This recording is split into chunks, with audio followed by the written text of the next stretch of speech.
જેતપુર શહેર અને ગ્રામ્યમાં ભૂકંપના આંચકાનો અનુભવ થયો। રાત્રે 8:44 અત્યાર સુધી કુલ 8 આંચકા આવ્યા છે।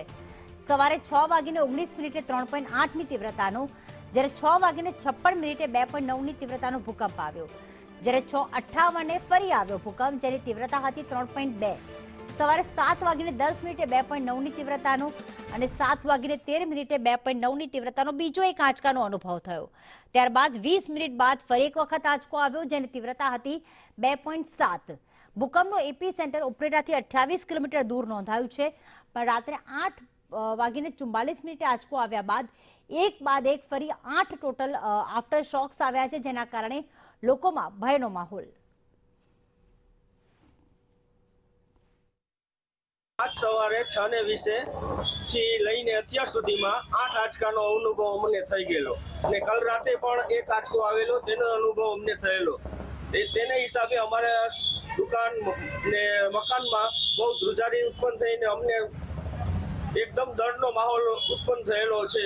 સવારે ઉઠવાનો મારો સમય હતો અને ઓચીનો ધડાકો, મોટો ધડાકો જેવો થયું, દત્તી આગે હલી ગઈ। એટલે ઘરવાળીને ઉઠાડીને મેં કીધું શું થયું, નીચે કંઈક થયું જોવો તો અમે ઉપર રહી છીએ। તો ઘરવાળી ઉઠીને કીધું નહીં, ભૂકંપનો આંચકો આવ્યો છે।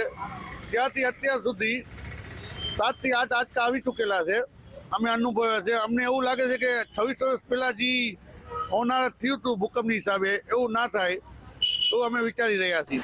જેતપુર શહેર તેમજ પંથક તેમાં ગત રાતથી અત્યાર સુધીમાં 8 જેટલા ભૂકંપના હળવાથી લઈ અને થોડાક ભારે જેવા આંચકા અનુભવાઈ રહ્યા છે। એટલે જેતપુર શહેરમાં જે ગત રાત બાદ આજે સવારમાં 6:20 થી આંચકા ચાલુ થયા, ત્યાં 8:33 સુધીમાં 7 જેટલા આંચકા, તેનું કેન્દ્ર બિંદુ છે ઉપલેટાથી 27 કિલોમીટર દૂર। એટલે રેખાંશ અને અક્ષાંશ બતાવે છે તો આવી રીતે દૂર, એટલે જેતપુર બાજુમાં કોઈ તેમનું કેન્દ્ર બિંદુ જણાઈ રહ્યું છે।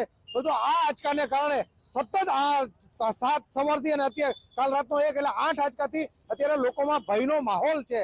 ધોરાજીમાં તો સ્કૂલમાં રજા પણ જાહેર કરી દેવામાં આવી છે અને જેતપુરમાં આ બાબતે જે વિચારણા હેઠળ છે કે સ્કૂલમાં રજા જાહેર કરવી કે નહીં, પરંતુ જે આંચકા છે અને 26મી જાન્યુઆરી જે 2000માં આંચકા આવ્યા હતા, તો અત્યારે પણ 26મી જાન્યુઆરી નજીક હોય તો લોકોમાં એવું જે ભૂતકાળની યાદ છે તે તરોતાજા થઈ રહી છે અને આંચકાને કારણે લોકો છે તેના ઘરને દરવાજા ધ્રુજી ઉઠ્યા હતા, પતરા ખડબડી ઉઠ્યા હતા, તેને કારણે ભયનો માહોલ ફેલાઈ રહ્યો છે।